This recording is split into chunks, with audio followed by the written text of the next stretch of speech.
Hello, everyone. Great to have you here on this Friday evening as we kick off a fight morning quick card breakdown show the night prior to UFC Singapore, which begins at 5 o'clock a.m. Eastern Time.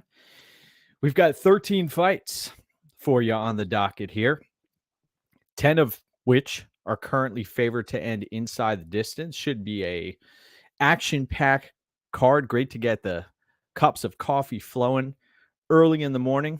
Make sure to rise and shine for the first bout of the day, where we have Sungwoo Choi, who, man, what can you say about this kid? Ain't a kid anymore. Now, coming in as a minus 155 betting favorite, taking on Jarno Arons from the Netherlands. Choi is a precise striker who has a length advantage here, reach advantage. That's one of the paths to victory here, is to pump out those straight punches for Choi. And I believe that he has that path to victory. The problem is Choi, as we've seen against Mike Trizano and others, he has a tendency to not move his head off of the center line, and he seems to be caught in almost like a glitch where he's spamming the same strike over and over, and he's been caught repeatedly, and it's come back to haunt him. Now, Ken Arons, who's not anything to write home about, can he get this done? And there is a similar path to victory here. We've seen Choi crumble under the bright lights, and I believe he's fought overseas before on these Asian cards.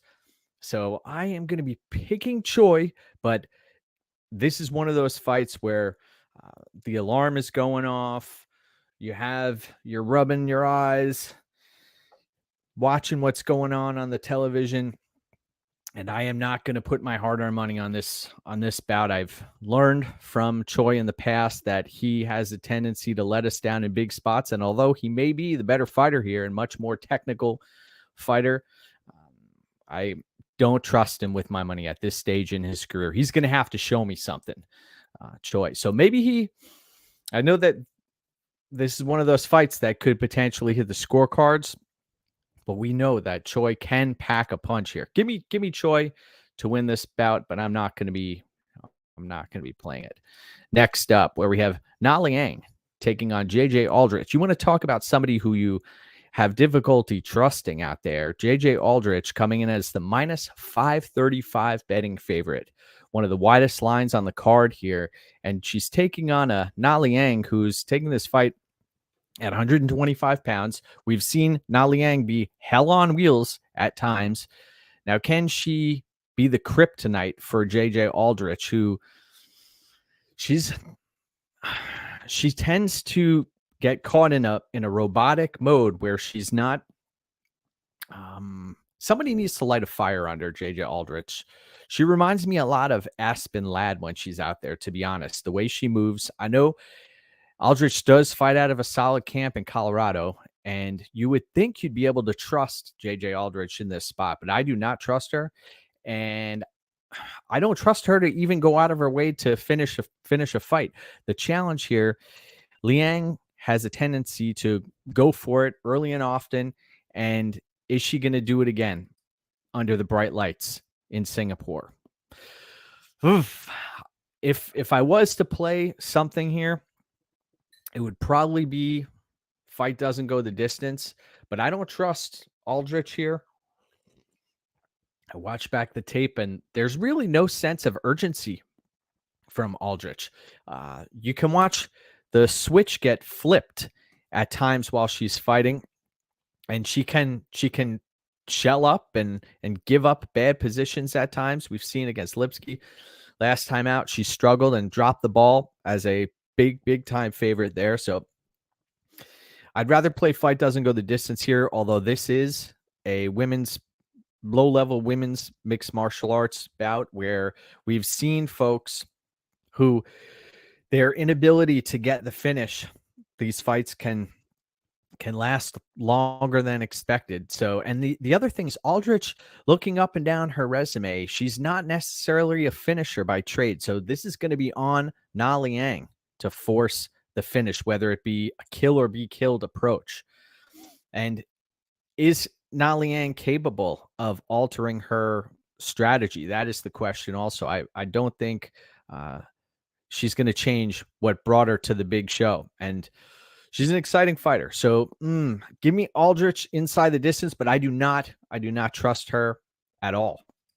We've got a bunch of folks in the chat right now. We'll say hello to Professor Chaos. Good morning, sir. Pleasure. Grateful dude. Up and at 'em. I know it's we've got a bunch of new folks in here who aren't regulars. Good morning, 420. I know you are.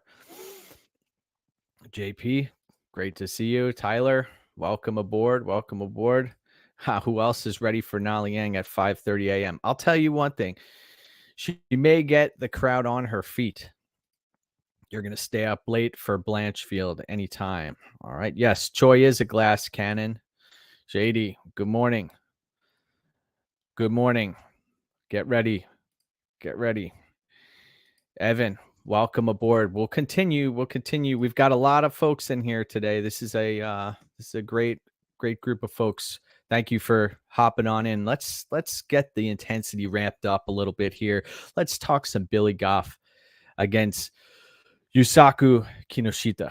Kinoshita coming as the -135 betting favorite. And you saw this line has actually, it came close to flipping twice. Initially, Kinoshita opened at a +135 betting underdog, I believe, and then was bet to a favorite, got out to about 160 or so, and now has reeled its way back into about -130, -135 at some books. And then on the other side of the fight, you have Billy Goff, who is a fighter similar to Liang, is a fighter who's hell on wheels, except he tends to last a little bit longer in his bouts.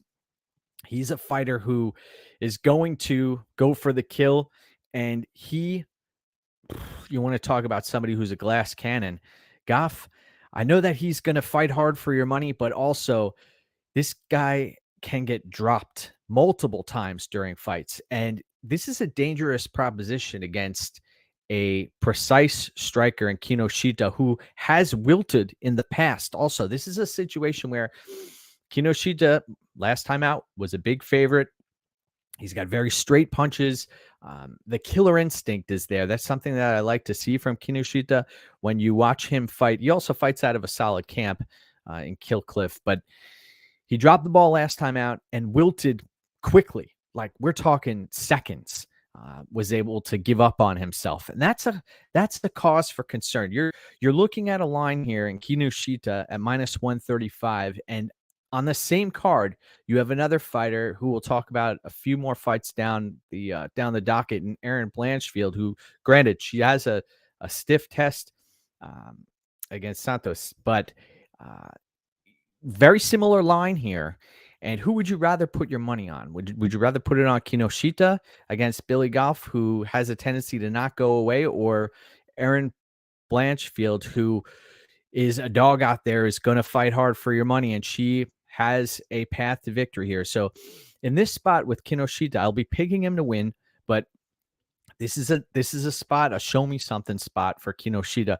I want to see, is he going to take the path of least resistance, which would be landing a seminal blow on the feet to take Billy Goff out of there, because Billy Goff likely will walk right into something. So that's something that I've been looking out for. I toyed around with the idea of playing Kinoshita, but I just can't bring myself to do it against a fighter in Billy Goff who, in a way, resembles some semblance of Billy Q Coratillo in that he will not go away. And he's gonna go for it until the end. So give me Kinoshita to win, but I also think this fight has the likelihood of finishing inside the distance. I could see Billy Goff unconscious on the octagon canvas. So very interesting bout we had there. All right, let's see what we got. We've got a lot of comments adding up here. Billy Goff, what a unique name. That's true. Brick by brick. Then yeah, we're ready. We're ready to go to the where would we like to watch this fight? We could get the amphitheater up in the backyard with the inflatable. I've got an inflatable television screen that basically is about 20 feet wide. And I don't think the neighbors would be thrilled with that at 5 o'clock in the morning, belting out obscenities possibly during the fights. I'm not going to go that route. We are going to be watching it from the comfort of our living room. And let's continue this journey, my brothers, where we have Kenan Song taking on Rolando Bedoya. Bedoya, who is of Peruvian descent, is coming in as the minus 340 betting favorite, a chute box fighter who I have a great deal of respect for those fighters, what they've accomplished both in the training room and inside of the ring, the Pride Fighting Championships ring, as well as the UFC's Octagon. When Master Rafael Cordero was a part of their team, we saw him develop and mold fighters with a killer instinct that you don't often see. They also are very resilient fighters and will fight till the bitter end.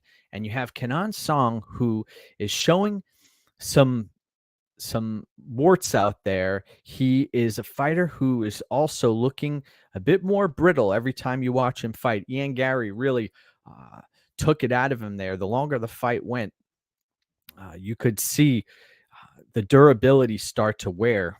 Also, Max Griffin was in there with Kenan Song. Now, Bedoya, he isn't the prettiest striker. He will rely on his volume, his cardio, and also his killer instinct to get him across the finish line. And I played Bedoya at minus 235, a unit and a half on that play.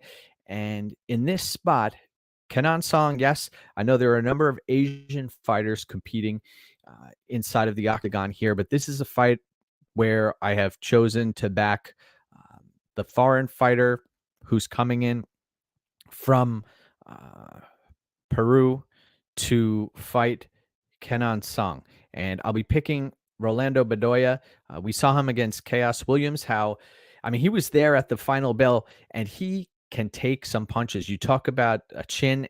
You don't want to rely on folks showcasing their chin in bouts, but what I will say is that anytime Chaos Williams landed, Kenan Song or Rolando Bedoya would look to get it back and had no qualms entering the pocket against a power puncher in Chaos Williams. Now, Kenan Song, he is a power puncher.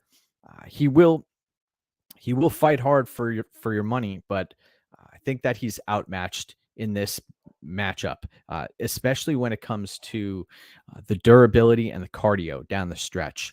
Maybe the first few minutes will be competitive and we'll get a good sweat out of it, but the longer this fight goes, I expect Bedoya to take over. The question I have, Bedoya, how is he going to close the pocket here? How is he going to close the distance against Kenan Song, who has solid footwork? So that's we've seen Bedoya be a bit of a marauder out there, and he's going to have to close off the corners and the angles here in the larger octagon, which may be a bit difficult for him. So give me Bedoya to win in that matchup. Next up, we've got Chidi and Jaquani taking on Mikhail Olague. Olague coming in as the minus 122 betting favorite. And Olague, you can't really give him too much slack for his last bout where he was out grappled and smothered and had no answer for his opponent. But Jaquani is not necessarily going to come out here and look to grapple, although that is I wouldn't recommend that. I think that Olague is there to be had from a from a range perspective on the feet, you have Jaquani, who's the longer fighter, who is a fighter who's the more explosive fighter, and he's a very dangerous fighter. We saw against Gregory Rodriguez how he was able to really shock a lot of people in that he can elicit a firefight out of many of his opponents. And I just feel that the value here is on the underdog in this spot. Now, granted, the cardio may be an issue. Olague is a fighter who, I know against OSP, he emptied his clip, but I believe in this matchup, Olague does have the better cardio here. And Jaquani is going to be the pick, though. I'll be picking the underdog to come out and surprise some folks. But this is a fight also where you may want to target fight doesn't go the distance because Jaquani is a kill or be killed fighter. And he also has a tremendous amount of matchups on his resume. He's a fighter who's been competing for a while. So give me the underdog to get the job done there. Then we have a road to the UFC fight here where we have Garrett Armfield back down at 135 pounds, and he's taking on a road to UFC fighter in Toshiomi Kazama. He drew a really tough assignment last time out against Rinya Nakamura, and we saw him get flatlined. That was in February, I believe. Kazama, not only was he flatlined, but Nakamura landed an extra shot for good measure. It really caused Kazama some damage there. Now, the silent killer or the silent assassin, I believe, is Kazama's nickname. And he's a fighter you look up and down his resume. He has a lot of finishes, both TKO knockout victories as well as submissions. And you watch the regional tape and he looks the part on the mat, but then you'll also have to pay attention to who he's competing against. And Kazama hasn't necessarily fought the best competition. And then you look at the other side of the fight here. Garrett Armfield is a fighter who's been in there with Ronnie Lawrence. He's been in there with David Onama 2 separate times. Granted, I mean, he's lost all these bouts, but he's competed and fought tooth and nail in many bouts. He's lost via submission on his resume, but he's a fighter who is fighting out of a solid camp in Killcliff. This is at 135 pounds, so the likelihood of a knockout here isn't as high as we're talking about the heavier weight classes. But I must mention, this fight was the iciest stare down of the whole weigh-in. You had Kazama, who was getting in Armfield's face and looking to show us that he means business. Now, I think that aggressiveness from Kazama is going to come back to haunt him here. I think that Garrett Armfield is the rightful favorite, and this line is getting close to playable here. I may be taking a stab at Garrett Armfield. I'm going to make sure the number's right prior to pulling the trigger. But Kazama, I'm not completely sold on him. The only other caveat here that we must make ourselves aware of is that Kazama is fighting in Asia and that the Asian crowd may have his back here. And I'll be picking Garrett Armfield to win this contest. Now, how does he get it done? To me, it seems like Kazama is going to come out hot out of the gate, and that may be a recipe for disaster. I think that he could potentially gas himself out here. So give me Garrett Armfield to win. Now, we have another matchup here, heavyweight matchup. Waldo Cortez Acosta taking on Lucas Breski. Breski coming in as the plus 180 underdog. He's a fighter who, against Williams in his UFC debut, looked horrific out there. He's a fighter who stepped onto the scales, and he looked like a completely different fighter the last time we saw him prior to his previous bout. It was like he metamorphosized. Not sold on Lucas Breski. I believe that Cortez Acosta, although he is not an elite fighter, that he has Breski covered here in a number of areas, primarily in the striking realm. I believe that at range, Acosta is going to be able to cause Breski fits. But I must caution, I must preface this with this is low level heavyweights. So you have to be careful when you're playing low level heavyweights here.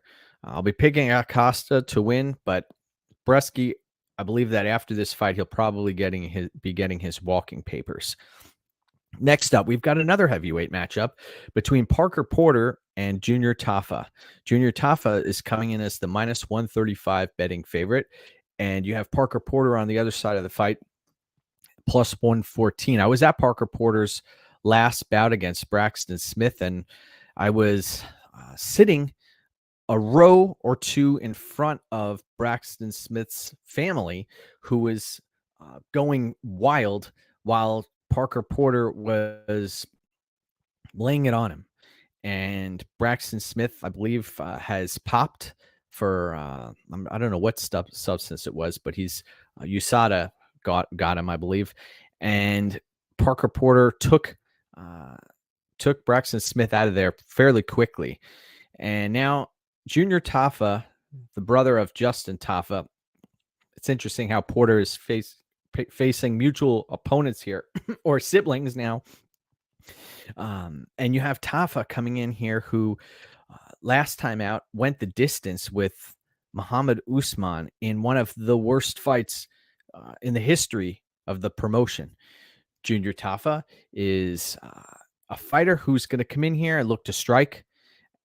Now, does he have the power to take Parker Porter out of there? I believe he does. You look at Porter, 38 years of age, a massive heavyweight who's had his lights put out many, many times. And I believe one of the Dawkins brothers. What's with Parker Porter fighting all these siblings, by the way? Parker Porter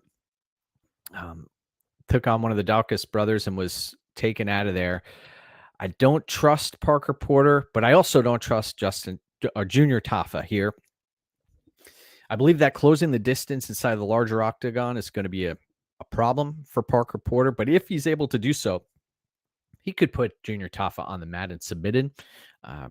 Could do that with relative ease, but Taffa is live for the knockout, and I played the under 2.5 rounds here at minus 245. And you look up and down this card, compare this under 2.5 at minus 245 to the Ryan Spann, Anthony Smith under 2.5, and there's a huge difference there. I believe the under 2.5 in that fight's minus 450 or so, and then you have minus 245 here. So I believe there's some value here.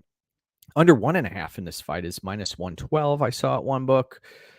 Junior Taffa versus Parker Porter. So I'll be picking Junior Taffa here. Now, Parker Porter, he could come in and spoil the party. I do not have a play on the money line here, but I believe that Porter could potentially get knocked out. Now we've got some additional comments here. Bedoya has a head like a boulder. Yes, that's true. He does. How soon do you suggest eating breakfast, Mike? Let's see. I believe I'd say 6 a.m. Good time. John, thank you for tuning in. I appreciate you. Shady played Taffa. I agree with the pick, but I have no action from a money line perspective. Liang, welcome aboard. Appreciate you. Yes, things you love to see. Well, under 2.5 was the play here. I also may potentially add to it depending on where the line goes. I believe we have a few hours to add some additional plays. By the way, let's talk some Blanchfield versus Tyler Santos. Tyler Santos coming in at plus 130. I see folks all over the timeline on Tyler Santos. I understand from to a certain extent why folks are going that route. She looked phenomenal against Valentina Shevchenko, and Erin Blanchfield is a fighter who is deceiving. When you watch her fight, she doesn't look like a physical specimen. She is a fighter who, even when she strikes, it doesn't look pretty. But you see, she's in her early 20s still. She's improving every single time out. You watch these young fighters, you better catch them early because every time out they're making new strides, adding new wrinkles to their game. And Blanchfield, she has cardio, she has the slick grappling, and also the wrestling here that could potentially help her get across the finish line. It's going to come down to who's going to be ending up in top position throughout this fight, and then who has the ability to get off of their back. Taila Santos, this isn't the Valentina Shevchenko matchup. I know we respect Valentina Shevchenko greatly. She's one of the greatest fighters of all time. But Taila Santos, she's long, she's tall, she's by the way, both of these fighters, when they sized up, there wasn't that much of a difference. But Taila Santos also, she's got a great strength and conditioning program behind her. You look at the pictures throughout her Instagram, it's pretty incredible to watch the transformation that she's been able to make throughout the course of time. You watch her against Barella and others. She'll fight hard for your money, but one thing I'll say, despite Valentina Shevchenko giving up positions, and she was going for head and arm throws, Valentina Shevchenko, during the spots in the fight. But Taila Santos, I have a feeling that she's going to fold under the pressure here late. This is a long trip across the pond. This is, when it comes down to the rubber meeting the road, Erin Blanchfield, I believe, will not deter from the game plan, the blueprint that she has laid out for victory here, and that she's going to be like a dog on the bone with Taila Santos. She's going to make her work, and she's not going to give up, and she will fight hard for those 15 minutes. So I have 1.5 units on Erin Blanchfield at minus 147, and then added to it at minus 140. But I understand, folks, getting on Taila Santos. She is the more fluid striker. She is a physical specimen, as I mentioned. You look at the strength and conditioning and the way she's been able to maintain that physique, and then also muscle her opponents around inside of the octagon. At times, that's been a difference maker for her, for Taila Santos. But I think the slick grappling of Blanchfield is going to make Santos work, and she's going to force Santos to expend a tremendous amount of energy, something that she's not necessarily used to doing. And I'll go a step further, that I believe that even that this being a 15-minute fight is actually going to help Erin Blanchfield here. So I'll be picking Erin Blanchfield to win, and I think there's the potential for her to end this fight inside the distance also. This is one of those spots where it's not necessarily a gut feel, but you watch the grappling of Blanchfield and the way she was able to take down Andrade and then also transition into a position where she could lock up the submission so quickly like that. I believe that is a difference maker, where you have Santos who tries to lock up a body triangle and then look for the neck. But Santos is not necessarily a finisher, and Blanchfield is. I'll be picking Blanchfield to win. Let's see. We've got a number of comments here. Let's see. You're buying a new couch and naming it Blanchfield. Interesting. All right. There you go. Santos likely had a compromised fight camp. I didn't necessarily put too much stock into that. I know that is potentially a big deal, right? But I don't I didn't let that affect my handicapping process. I believe that Blanchfield's the rightful favorite here, and that she will walk away with the victory. But there are no certainties in this game. Next up, let's talk Rinya Nakamura taking on Fernie Garcia. How did Fernie Garcia take this fight, or why did he take this fight? I believe that his potential walking papers are there. His path to victory here is Rinya Nakamura gassing himself out. That's really what it comes down to. If Nakamura throws the kitchen sink at Fernie Garcia, which he's likely to do, and isn't able to get the finish, then Garcia becomes live. But you watch the head kick of Nakamura and the way he commits to his strikes. And this is a wrestler by trade, right? He's such an explosive fighter. It's impressive to watch. He's minus 900 for a reason, but it's one of those situations also where I have to point this out. Everybody listening, Nakamura in his pre-fight interviews has mentioned that he's looking to be much more patient this time out. And he's not going to look to come out guns blazing and let the crowd affect him. So is that a reason to stay away from any unders here? That's the question. It potentially could be something to consider, because Nakamura does come out guns blazing typically. And Garcia, I know against Brady and others, he doesn't necessarily meet that intensity. And also, how is his, I don't want to say submission defense, because I don't think Nakamura is going to be locking up a submission here. It's likely going to end in a TKO. I'm thinking while I'm speaking here, so bear with me. Nakamura inside the distance will be the pick, but it's just a matter of how long can Garcia survive there. Got a few more comments here. Everybody's, you know what? Jaquani is one of my favorite underdogs in this. Nakamura's wrestling is incredible. Yes, I had the privilege of watching some of that tape, Liam, and it's one of those things where it can make life so much easier, right? If you're able to establish top position and burn time in a dominant position. But the thing about Nakamura is he's always gunning for the kill. He's not content just burning out time on top. He wants to end fights. But what's going to happen here? That's the question. So Nakamura inside the distance is what I'm going to be advocating for. Next up, we've got Giga Chikaze, who we haven't seen since the Calvin Kattar matchup, right? It's been a long time.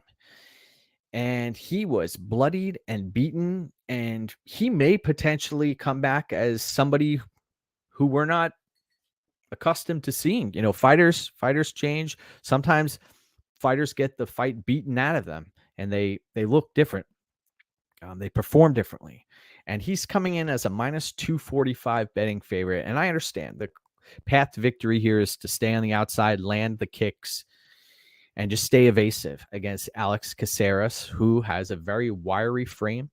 Alex Caceres coming in as the plus 200 underdog. He's a fighter who, Caceres, very durable fighter. And he, against Pineda and Juicy J, we've seen he is not wilting. He's not going away. And Chikaze, we've seen him recently. I know the recency bias doesn't seem to be affecting this line. I'm surprised it's this wide, to be honest. I was expecting Caceres to be a little less of an underdog here. And I understand why folks are on Giga, but I am going to be staying away from this fight. I believe that Caceres is live here, and somebody previously mentioned as far as underdogs go, I believe that Alex Caceres has the ability here to, if he's able to stay in the fight and doesn't get kicked in the liver, this is a situation. I go back to the Sadiq Youssef wasn't able to take Alex Caceres out of there. This is a fight that I believe that Caceres is very live here. I'll say that. I'll actually go so far as to pick him for the win. I think that may shock some folks, but I just have concerns with Giga coming back here. He might not have to worry about what's coming back at him, though. That's the other thing here. Caceres isn't necessarily a finisher, but we've seen him change the trajectory of his fights. He's becoming more aggressive and committing to his strikes a bit more than he has been. I'm looking up and down Alex Caceres' resume here, and yes, he did go to decision with Pineda. The Juicy J fight was a fight where he threw the punch and then the kick followed. Now, Giga's not going to fall for that, right? His striking defense should be up to snuff. But also, you never know, coming back possibly gun shy after the Calvin Kattar matchup. That's something that is a cause for concern. Before we get into speaking about the Anthony Smith and Ryan Spann rematch, let's talk a little bit here. Let's see. Giga knockout plus 275. Too good to pass up. That's a solid number. Nazir, yeah, this is something we're doing a little bit differently tonight. We have almost 100 live viewers right now. This is something I personally am not used to because I'm typically doing the fight morning breakdown show very early in the morning when folks aren't up. So maybe we should switch things up a little bit here, but it's nice to have the community outreach here. Oh, that's good to know, Liam. I think that folks are potentially sleeping on Caceres here. He does have to worry about a submission game. Let's see.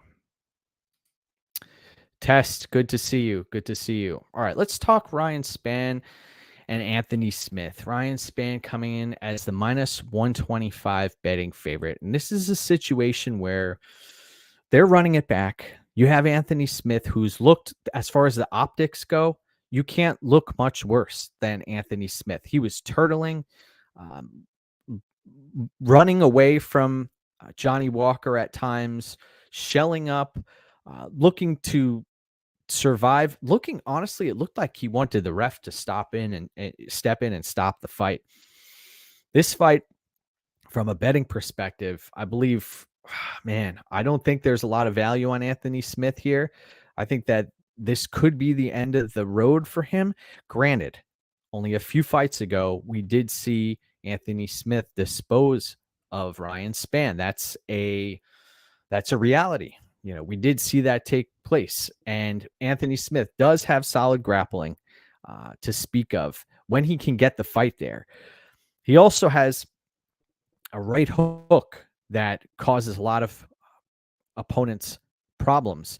And Ryan Spann, he's long, he's got a wiry frame, he'll commit to his strikes, and he'll also gas himself out. Ryan Spann he can lock up a submission against certain opponents. I don't think he's going to be locking up a submission here against Anthony Smith, but I will say the under 1.5 is a potential play here. The optics of Anthony Smith against Magomed Ankalaev and others, he looks like he's checked out, to be honest. I don't trust Anthony Smith in this spot. I want to see how he gets up for this fight. I have no action on this bout, but I don't think folks should be going out and risking multiple percentage 4 or 5 units on Anthony Smith right now in this economy, in this world. Anthony Smith as a plus 105 underdog. I know that he has the ability to win against Ryan Spann, who's a bit of a glass cannon himself, but I'll be picking Spann to win. And the under 2.5, I mentioned this earlier in the breakdown, under 2.5 is minus 450. So that line is too wide, opened wide also. But you look back at the other fights, and there was a heavyweight fight I spoke about earlier, Taffa against Porter, where you have a guy with very limited experience in Taffa taking on Porter, who's 38 years of age, and that under 2.5 at heavyweight's only minus 245. And I believe that line was due to the Muhammad Usman versus Junior Taffa fight. So this different stratospheres. So the pick is going to be Ryan Spann here, but I do not trust Anthony Smith, and I understand. Shady says that he thinks Spann's a bum. Well, that is, it could be true to a certain extent, right? Because Spann does have a tendency to give up on himself when the going gets tough. And both of these fighters do as well. Anthony Smith, man, what could have been? That guy could have taken a victory off John Jones in a title fight and ended up choosing to be a good soldier. Well, and the other thing was, I have to mention this. When Anthony Smith was fighting Johnny Walker, he mentioned something like, "You're attacking my family." During the fight, and Johnny Walker was saying, "What? What did you say? What are you talking about?" How did it get to that point during the fight where Anthony Smith had to resort to those tactics? It was very, very odd stuff going on out there. I don't even know what the hell was happening, to be honest.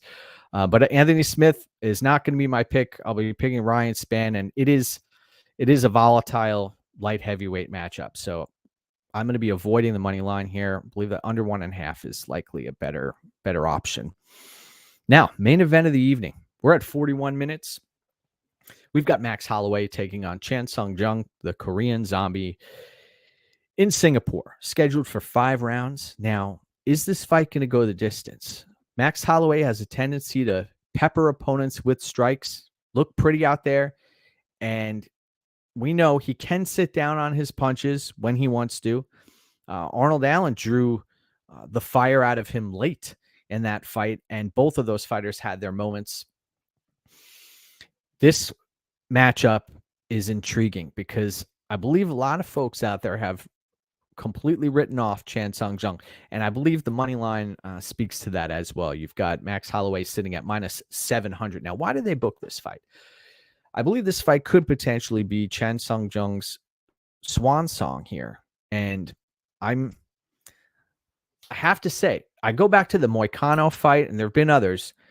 Chan Sung Jung is a great counter puncher, and that must be mentioned here. I have to believe that Chan Sung Jung has done a tremendous amount of research on Max Holloway. And the thing about Max Holloway, he has not deviated from what got him to the big dance. He's the same fighter he's always been. It's incredible to watch his longevity in the field, in this line of work. And I know he's absorbed the most head strikes in the history of the promotion, and he's in his early 30s. So that is a concern here. But would it shock me if Chan Sung Jung ended up winning this fight? I wouldn't necessarily be shocked. I believe that the counter-punching ability of Chan Sung Jung is a real threat here, but then you also look at the durability of Chan Sung Jung. I can't get the thought out of my head of him getting dropped with just a few seconds left in the fight by that elbow by Yair Rodriguez and just completely flatlined. I'm talking in a heap, to a point where to regain consciousness took a significant amount of time. So, interesting matchup here. So, can Chan Sung Jung make it to the final bell? Yes, I believe he could potentially. Do I believe Max Holloway is live for a finish? Yes. Can Chan Sung Jung land a seminal blow to end this fight? I believe that the chances are slim, but always a possibility. I know there are no certainties in this game, but I'll be picking Max Holloway to win. And if you want to get cute with the play, you may want to play Holloway inside the distance, but it wouldn't shock me to see Holloway go the distance. And ET Phone Home says Zombie by sub plus 2,200. Yeah, well, Korean Zombie does have a legitimate ground game. We've seen that on display a number of times. So Holloway and Korean Zombie will settle the score in just a few short hours. If anybody has any other questions inside the chat, just let me know, and we will wrap this up. I'll just take a swig of the coffee here. This is my second cup of the day so far, and the coffee will be flowing in just a few more hours. I believe that Zombie worked on the wrestling for this camp. Max does have amazing takedown defense. It's going to take something to catch Max off guard to land takedowns on him and put him in a precarious situation. Want to say thank you to everybody also for tuning in today. Thanks for making this show today. Again, all of my plays this year have been free. I'm up well over 100 units, having a successful 2023. Thank you. If you wouldn't mind liking and subscribing to the video when you have a chance. I'm always eager to put out a tremendous amount of content, and one fight at a time. That's the goal here. Pick your spots. Don't go out of your way and risk a tremendous amount of units on a regular basis. You should under no circumstances be risking 20 to 30% of a bankroll on any given night.